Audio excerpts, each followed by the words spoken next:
I am live.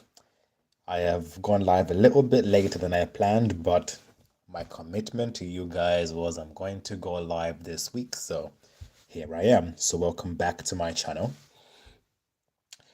Solid Mind is a place where we talk about technology, and I've talked about tablets, I've talked about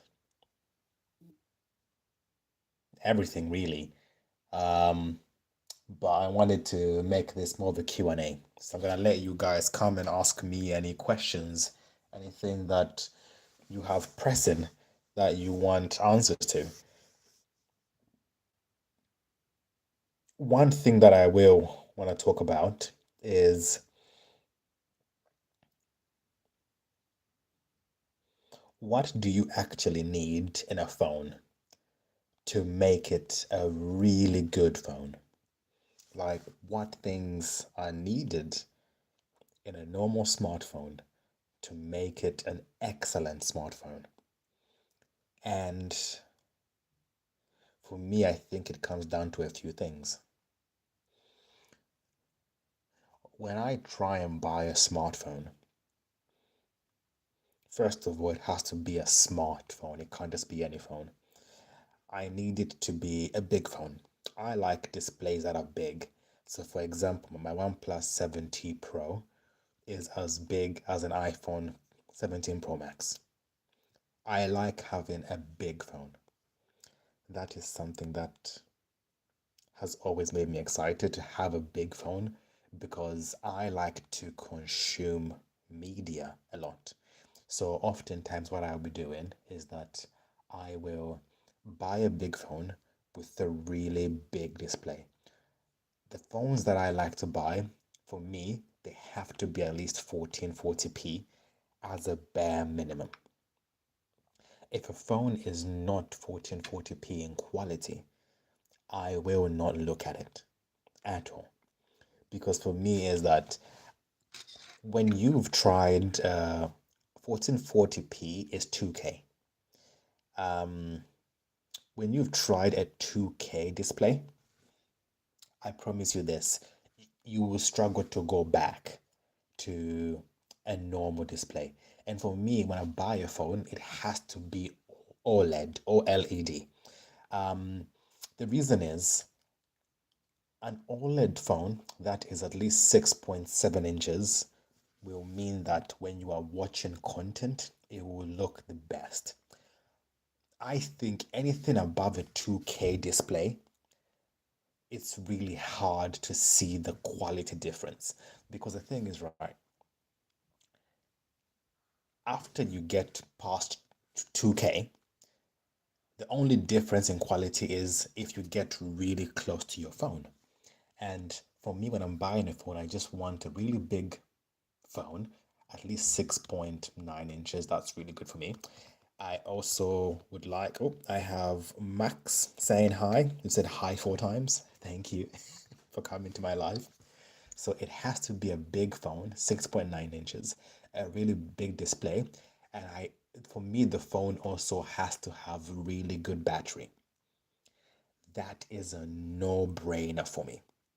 If a phone does not have a really good battery, I don't like it.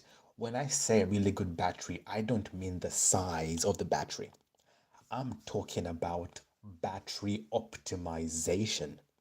So I could buy a phone that does not have the best battery size compared to the market. But if the manufacturers optimize the battery so that it can last an entire day, I want that phone.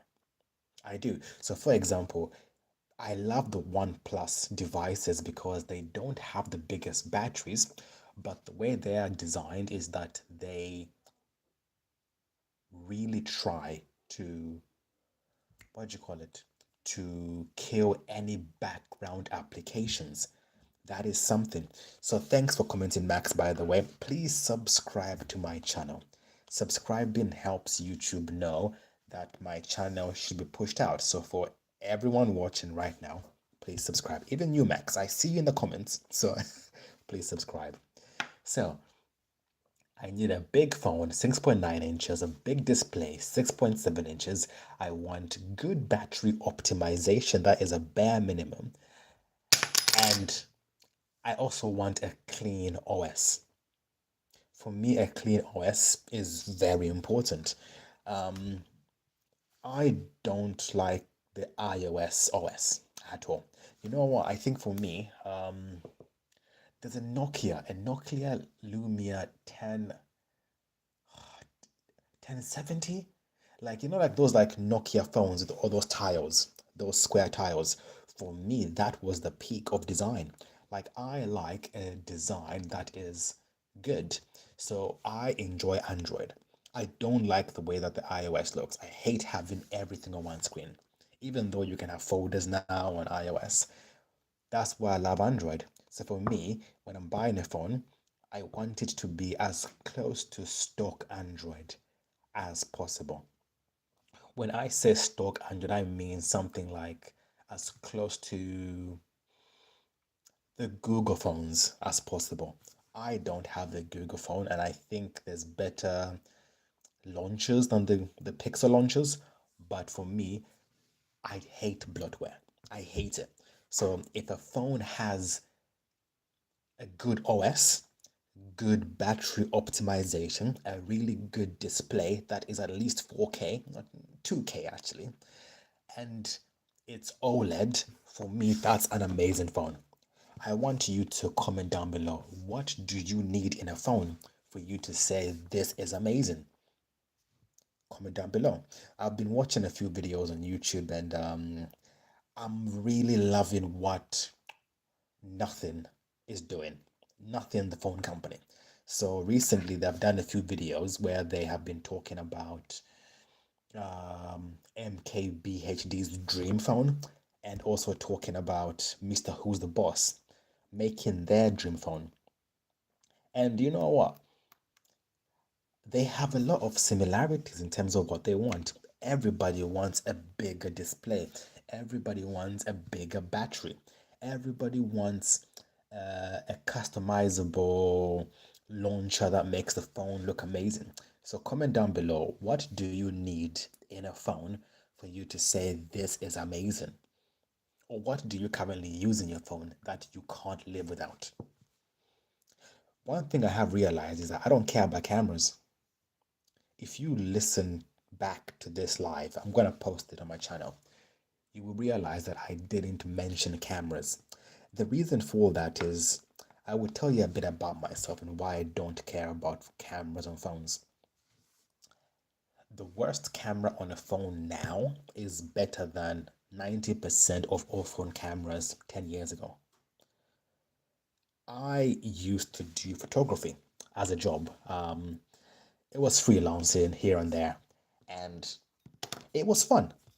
But the downside to me doing photography is that I now know what a good image looks like. I know how to create a good image. And I know that a phone has got a lot of limitations that a professional camera does not have. Although a professional camera costs more than a phone. But when I want a picture, I don't want to compromise. So I will go and use my professional camera I still have to take really good, high quality pictures. And the main reason is I like shooting in RAW. I know that on almost every phone, you can manually adjust everything, but the truth is, those adjustments are not physical adjustments. You are digitally enhancing the image. As a professional photographer, when you make changes, you are physically making changes to the lens or changing how the camera works. And for me, maybe it's my experience photography. When I have a phone, I don't care about the camera because I know that if I want to get really good pictures, I can get them. So for me personally, the only thing I care about is the front facing camera because I would use that to go on video calls or to go live on YouTube. The rear facing cameras, I couldn't give a monkey about. I couldn't care. I wouldn't care at all. about the rear facing cameras because I don't need them. What about you guys? What are some things on a phone that you need for you to be like, yes, this is an amazing phone? Comment down below. I see Max in the comments already. So I know there's a few guys watching. Feel free to comment. I'm here. This is a live. So comment down below and we'll talk about it. I do think, though, that we have reached a point in smartphones where